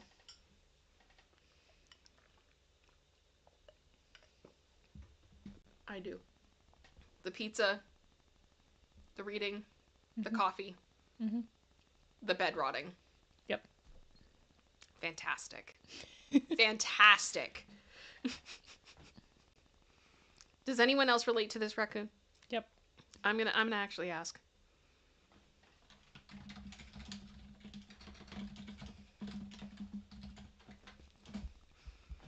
Do you relate to the raccoon? Because I do. I know that's like the most random question I've ever asked in this chat, but I don't care. All right. Nice try, Mom. The McDonald's and the... Oh, but that's cute, though. She tried. She tried. It's fun. It's fun. Not that mad about it. Not that mad about it. She made it fun. She did. She did. McDonald's, 20 chicken nuggets serves 4 people. Me. I mean, is that the only thing you're eating? I don't know. What if the nuggies are small? No, I get the idea. I get the idea though. As long as it's not like the if it serves 4 people and it comes with like 4 fries and 4 drinks and yeah, oh, that's a lot of food. Yeah. True After Dark. Hey, bed rotting is now called mattress vacationing, young lady. You know what? I'm going to be honest That's with you guys. amazing. I'm going to say this right off the bat. I hate the term bed rotting. Yeah. I do. I hate it because I think it is ridiculous. As someone who sometimes desperately needs some time just alone in my bed to recover, I don't think we should be shaming people for bed rotting. It shouldn't be the only thing you do to handle whatever's going on in your life. But guys, it's okay to be tired. Yep. It's okay to rest. And I think, you know, making bed rotting a bad thing, all it does is shame people that need time to chill. So to me, like, I proudly bed rot when needed. And I don't think that it's a bad thing. As long as it's being done in a healthy manner, right? Like, you shouldn't be in there for, like, weeks on end, and you still need to take care of yourself. But, like, you need to chill. You need to chill. It's... Sorry. That's life. That's where we are. Yep. And so I have no shame about it, and I Shantae said I like to say it's laying down gracefully. Sometimes you need to. That one immortal crumb in my air fryer getting cooked over and over. Do you not clean your air fryer? Is this a thing?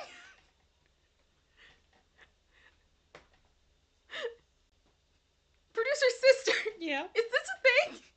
I'm guessing for some. Maybe it's just not with ours. Kim, it's not on screen.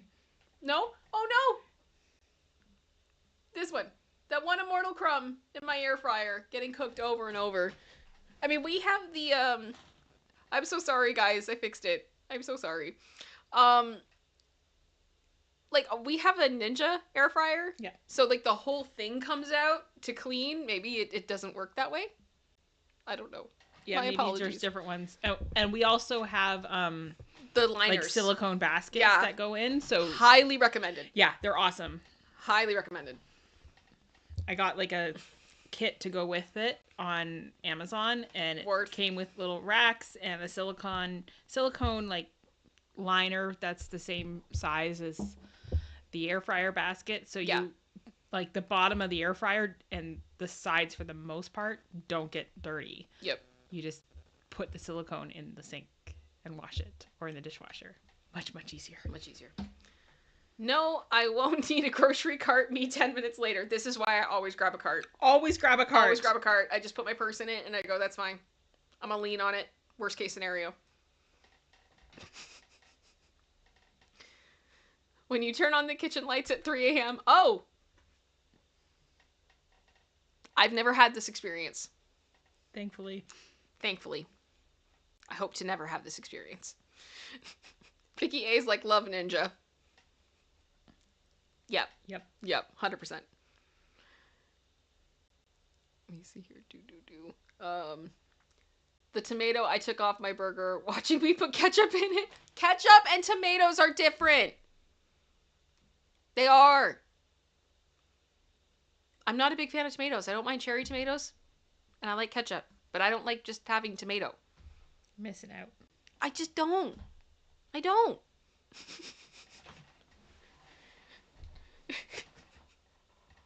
You guys are all laughing at the cockroach. Okay. Wendy, I would have stepped on it. Yep, pretty much. Okay, what has helped you during sad times? Chicken. Or chick-a. It kind of looks like chick-a. Yep. I mean, there are times. Mm-hmm. There are times. What was the thing you showed me the other day, producer sister, about human chicken? That joke?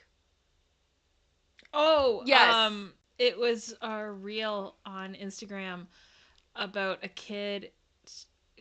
The parents told their kid he could pick what they were gonna have for dinner and they were gonna eat out, and he said he wanted human chicken, and they couldn't figure out what he was referring to, going back and forth, and they were trying to get his sister to come and see if she could figure it out and translate for him. He was only like 5 or 6 years old. Mm-hmm.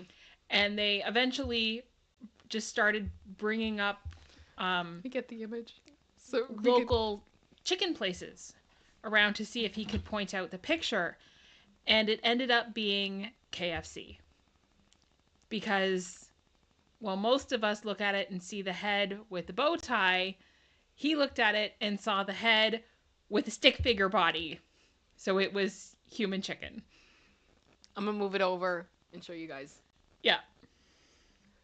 Yeah, so literally the bow, like the kid saw it as arms and and legs.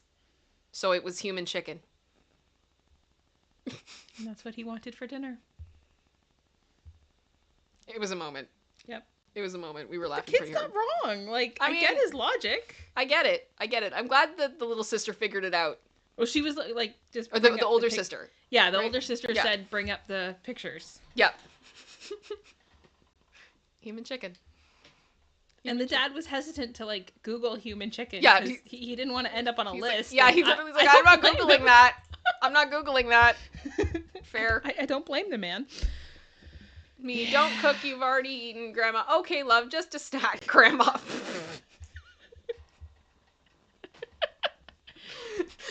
just said, don't Google that. Do not Google human chicken. We did it.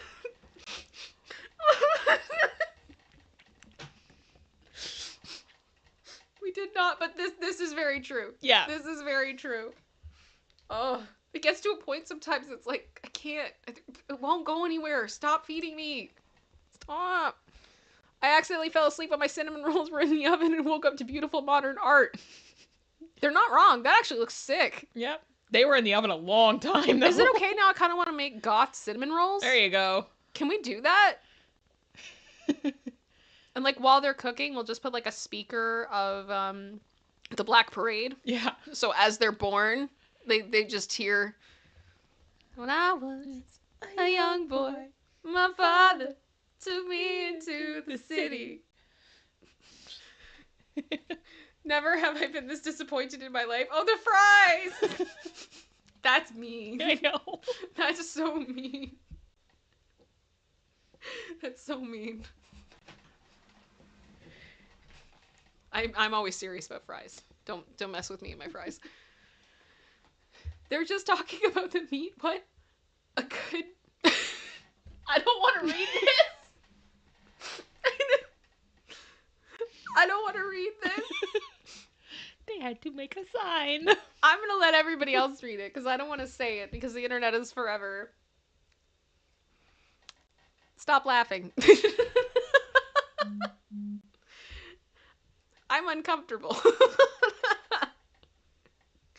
Yeah, I think I would be like, yeah, I'd be laughing way too hard. Way too hard.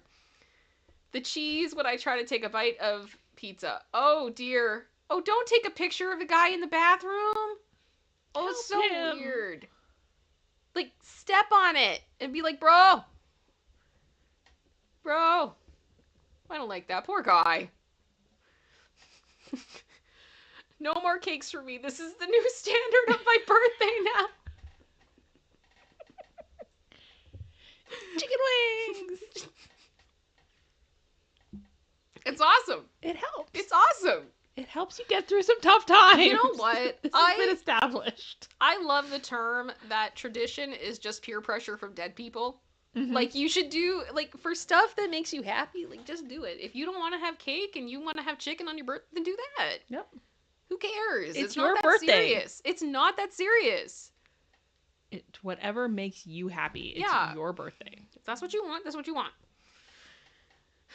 When the waiter starts walking towards you with your food. Yes! I feel that way when the dessert comes. That's, bring me my chocolate. Bring me the chocolate! When Domino's said they'd be 45 minutes, but it's been 50.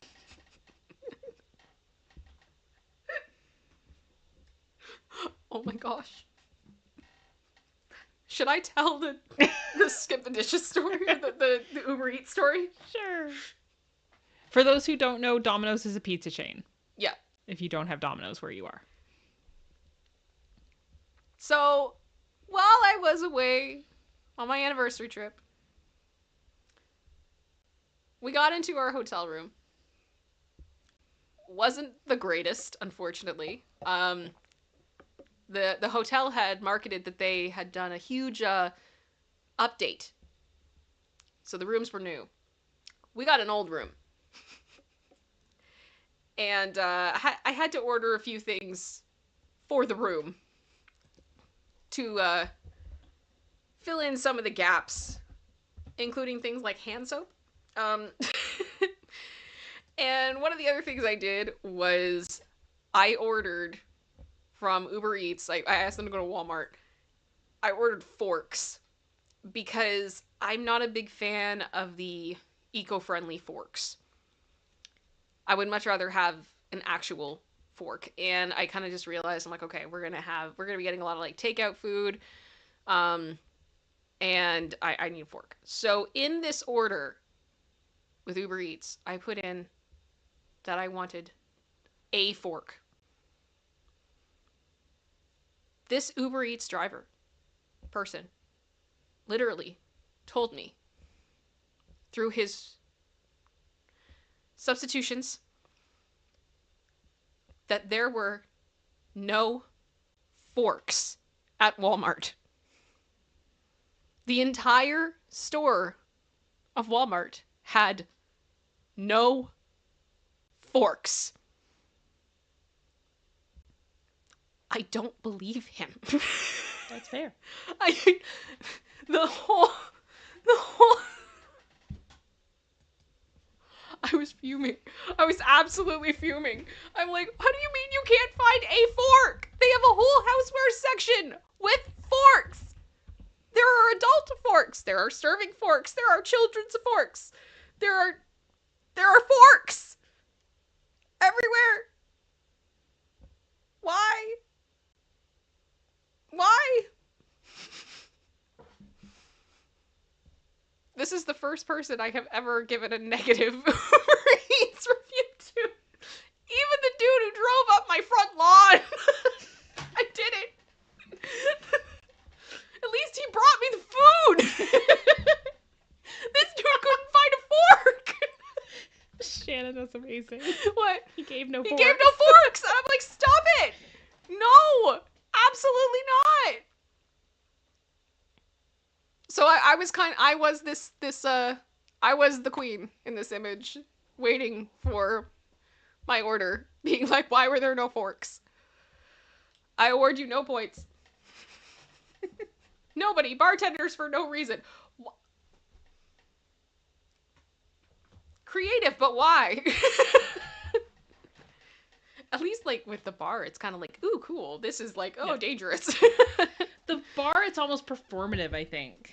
Yeah. Yeah. It's a show. Yeah. It's a show. Katie, the moral of the story, it takes a lot to make Kim mad. I'm an understanding person. I really am. But you can't tell me that in an entire Walmart department store, there were no forks. And I mean, I'm not even asking for like a pack of 50. I asked for one individual fork. One. When you're hungry and someone tries to act funny. That is my husband.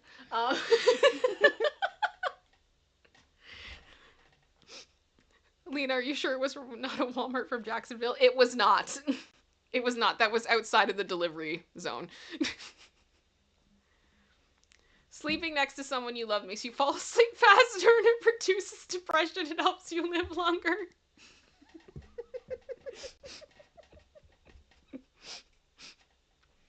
It's good footing.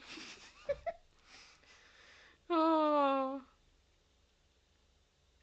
I want to hear stories about the night before. Yeah. This image. What happened? What happened?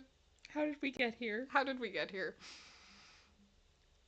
People in the movies will make this breakfast. They'll have one bite orange juice and say I'm late for work. Every Disney Channel movie! All the time! Every single one! You always have these kids that are like, I'm so busy, I gotta go to school. And then they leave, and this mom has been like slaving away for hours in the morning. Also, how do you have the budget to cook that much every day? Oh my gosh. Good grief. This is 100% true though. Like, this is, how I imagine myself at the grocery store, how I actually look for real.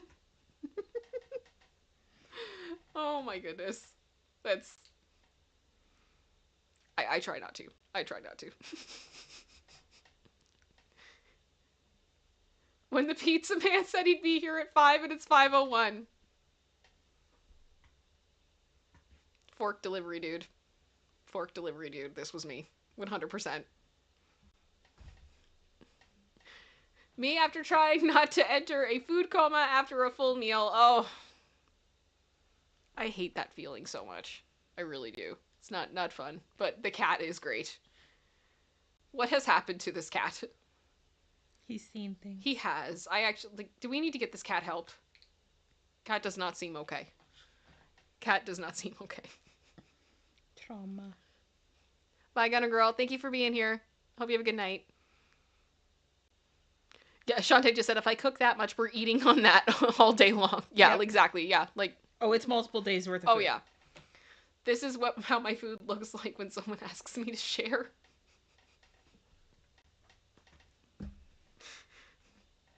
I just remember Joey doesn't share food. Joey doesn't share food. Oh my gosh. When I say I want a sandwich, this is what I meant. My sandwich. My sandwich. These are huge That's sandwiches, a huge though. sandwich. This is a big sandwich. Kyle, he's catatonic.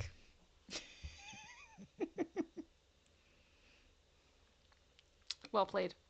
Well played. When I peel a potato, when my mom peels a potato with the Laura Croft stop. Producer sister, why is this accurate? I saw it. I'm like, this is so accurate. I can't. Oh my gosh. I have dexterity issues with my hands.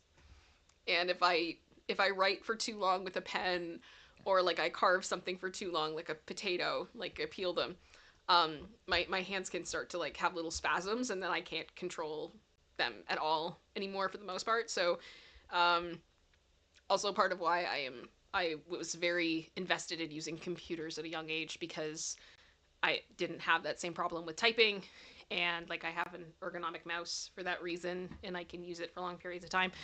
But yes, this is an accurate representation of what it looks like when I peel potatoes. And this is why I don't do it. Kim is the official cheese grater in this house. I am. I'm the cheese grater.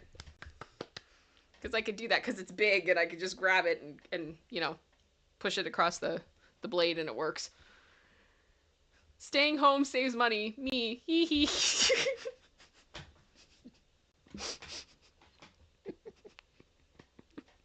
Does anyone else have the problem when I read hee hee? I hear hee hee. Like I hear Michael. Yeah. Oh. That's true though. That is true.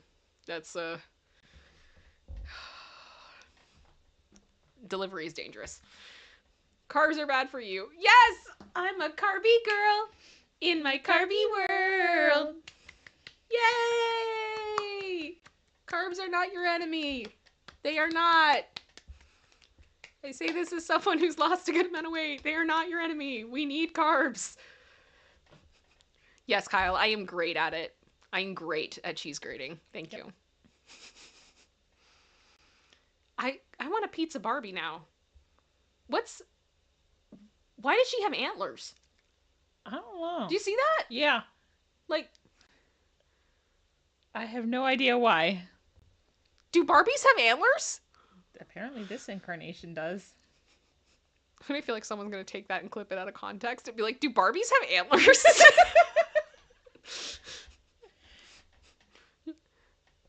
So that's what it's used for. Are they cup holders? Yep. For the burritos? Yep. I mean, if it works. Yep. I guess. I usually put cups there. Nah. It's more fun. Katie, that needs to be a GIF. What, do Barbies have antlers? This is so random. I'm sorry. When you fantasize about finishing the rest of your friend's food. Oh. Is that Rihanna and Sandra Bullock? Yeah. The Ocean's movie. Oh, okay. I was going to say, this is iconic. Like, what is this image? I think we've been there, though. We've all been there. Mm-hmm. We've all been there. Kyle, she's a jackalope. Jackalope Barbie.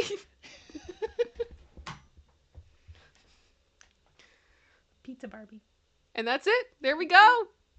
There we go. Thank you so much, producer sister. Thank you for the laughs. Thank you for the antler Barbie, jackalope Barbie, and pizza delivery and all that good stuff. Mm-hmm. I'm sorry about the air fryer moment. Oh gosh. Hunter Barbie. This is gonna be... I have so many questions now about that image. What is the Barbie? What is she? What is she? Oh my goodness.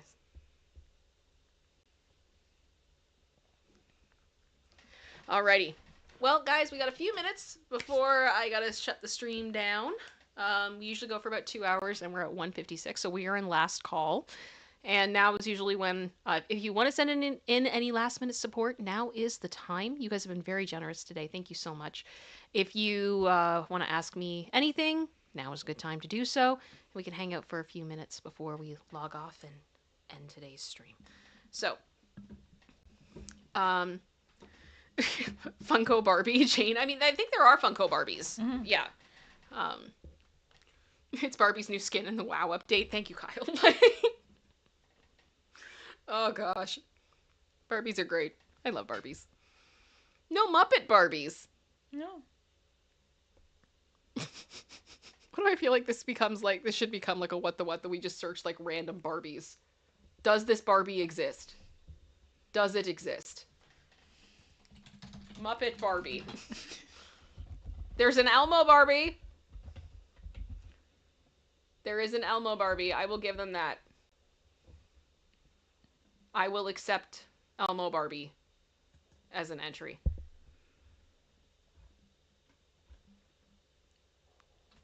There is an article here on the weirdest and most unusual Barbies. This pleases me. We can do this for Wednesday. Could be fun. Mm-hmm. Could be fun. Oh my goodness. Malibuck Barbie. Stop it, General Scott. Oh my gosh. Instead of Malibu. Stop. Oh.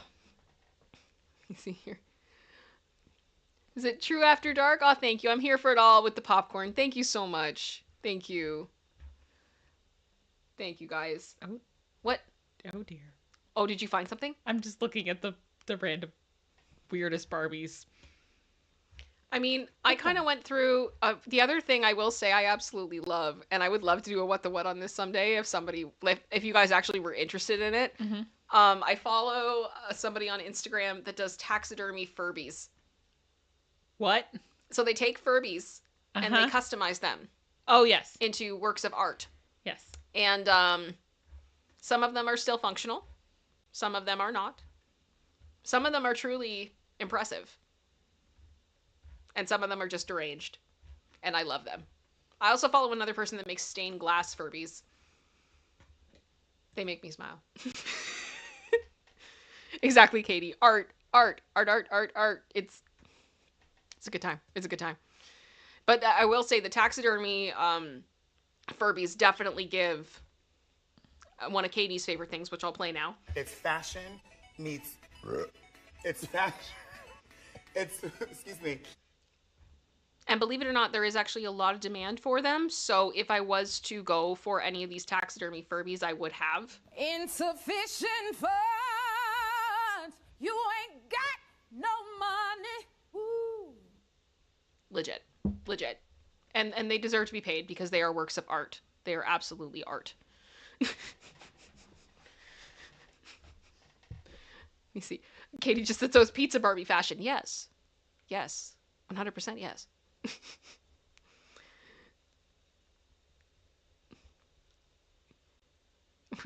Used to seeing all your oohs. Thank you guys. Wendy just said, can't talk Furby, all the rage until it got smarter.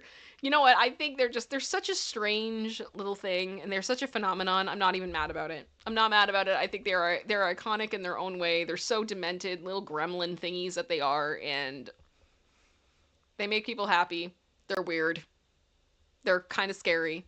Mm-hmm. You could picture them, holding a knife and becoming mass murderers. At the same time, they're adorable. There's just something so, the juxtaposition of them and just their own existence is so beautiful to me in so many ways.